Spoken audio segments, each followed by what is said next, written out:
how it is in a romantic relationship? That the things that first draw you to your partner are often the things that tend to place a burden on the relationship after a while? That's the way it was with me and my husband Mark, who's a biologist. When I first met him, I was charmed by the thought of this strongly built guy who would tiptoe through fields of flowers with his butterfly net. I thought that was so confident, you know. But after a while, his fascination with things living and dead began to place kind of a burden on the relationship. Now, I don't know what you have in your kitchen, but in my kitchen, I think it's a place for food, appliances, you know, dishes. He thinks it's a place for toxic solutions and biological specimens. And I never really know what's going to be bubbling on the stove when I come home. When our children were small, he used to take them out scouring the highways and byways for roadkill. And I would walk in and I would find them, he would have them lovingly gathered around the kitchen table and they would be picking the flesh off skulls. They would then polish these to a gleaming whiteness and put them in the living room for all the guests to admire. Now, the guests actually were quite fascinated by the lobster we had in the kitchen. It was there. Mark used to, I didn't actually tell them that he used it to collect urine samples. And, you know, I really questioned the ethics of keeping a lobster in a tank for years. Until one day I had this funny sensation, and I looked around, and the lobster was watching me really intently. And I realized that with a glass of the aquarium, this was like reality TV for lobsters. And I was really careful after that to make sure I was fully dressed every time I went to the kitchen. Now, some of Mark's ideas were kind of okay. They were kind of fun. He used to bring home huge tanks of liquid nitrogen to freeze salmon sperm. But after that was finished, he would bring them home and he would burn off everybody's warts in the family, which is pretty cool because we didn't have to go to the doctor for that. And then after he was finished that, we'd have a kind of a little party, and he would mix up cream and fruit, and he would pour the liquid nitrogen into it and make the world's most wonderful ice cream. I suggest you try it. It's really great if you ever have $300 to, you know, spend on a tank of liquid nitrogen. And the great thing about it is that we would have birthday parties with this stuff, and when you pour it into the bowl, there's all these billows of wonderful vapor that arise, and it's really quite magical. So our children's birthday parties, people were pretty pleased to be invited to these after we had reassured the parents that liquid nitrogen was actually safe for their children to eat. That was a bit of a trick.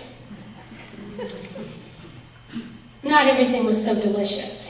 When our first son, Daniel, some of you may know him, when he was a little baby, Mark was doing his thesis in neurobiology,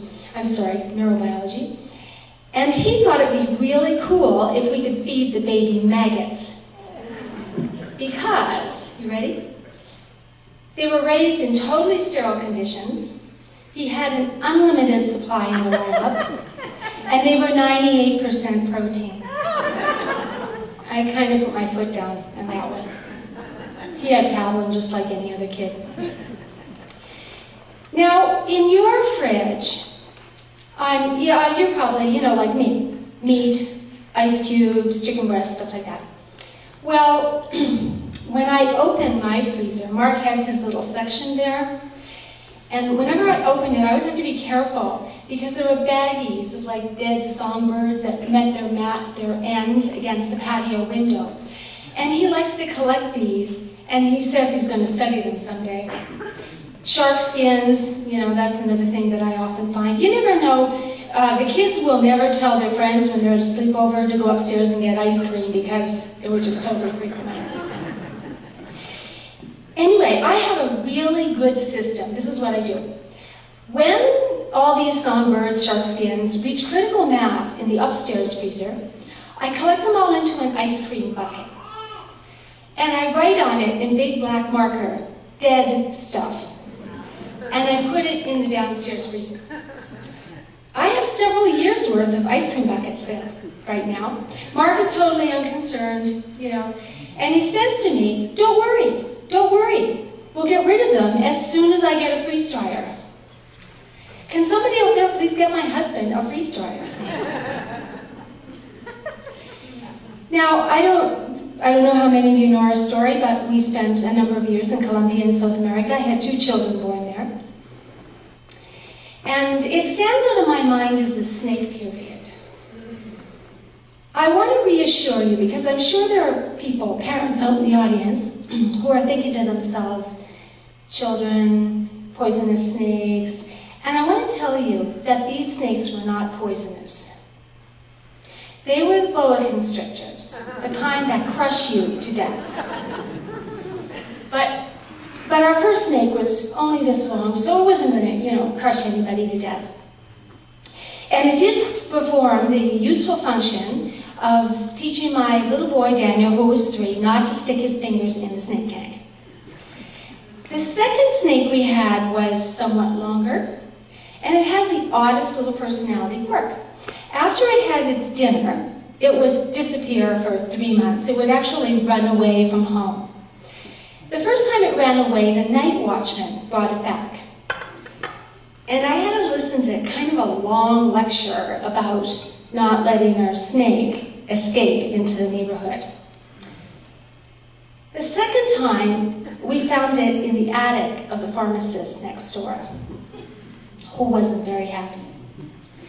The third time, the cleaning lady was cleaning around the bookshelves in our home and found the snake behind my prized copy of Little Women. And I had a really hard time finding cleaning ladies after that. We were kind of known as the Colombian version of the Addams Family. The third snake, this was a very long snake. It was several meters long and about this wide, probably. Mark used to manage shrimp farms, and he had a standing order to the workers there, that they were not allowed to kill any of the snakes because they're so valuable in eating rodents. And so all the workers would bring him snakes. And one day, they brought this enormous snake in a burlap bag and handed it to him. And Mark, being Mark, thought, wow, I'm going to take this home for Susan and the kids. So, in Colombia, they have a lot of police barriers because at that time there were difficulties in the country. And so it was a pretty common thing to be stopped by a roadblock. And Mark, you have to realize, he had this odd costume on. He had a sombrero to protect his head from the sun. And he had dark glasses because he had an eye injury. He had rubber boots because it was kind of swampy. And he carried a briefcase. Now this was a pretty logical outfit, except it was also the costume of choice for drug dealers who were trying to look like legitimate cattle businessmen. So there he was, he's coming home, he's got this outfit on, the police stop him, he's got the burlap bag with the snake in it. And he's so used to this, he doesn't even think of it. He gets out of the car, without even being asked, puts his hands on the roof of the police car. But then he remembers the bag, which he's holding, and he hands it to one of the police officers saying, I wouldn't open that bag if I were you. So, he arrives home hours past his usual time, somewhat traumatized and with a very irate snake. But, Mark is nothing if not resilient. He recovers really quickly. And he has a terrarium, a glass terrarium, tempered glass, filled with jungle-type plants. And Mark being Mark, he thinks this is a great place to keep the snake so we can feed our guests. When we have coffee, we can give them coffee and cake on top of this glass box with the snake in it. Because, conversation, I guess, is not entertaining enough. And so we're standing looking at this snake. And to my dying day, I will never forget the sight of it as it tried to bash its way out of the box. And my children and all their little friends, little kids, standing around looking at the snake. So Mark says to me, "Don't worry, it's just upset because of the police." Police. Whatever. I'm not convinced. I say, "What are you going to feed it?" And at that point, he reaches into another bag and he brings out a live guinea pig. Now in Colombia, guinea pigs are food, but I'm North American. I just run off screaming.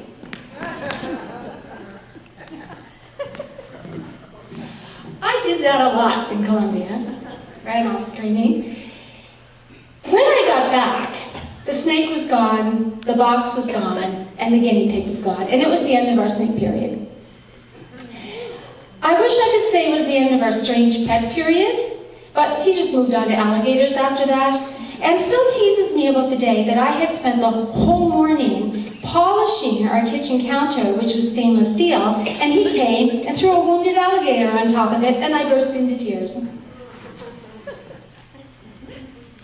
The interesting thing about this is that over the years, I've kind of gotten used to it, and I often ran away in hysterics, but I often ran back. I always ran back. Because the truth is, though our life is very peculiar and often frightening, it was never boring.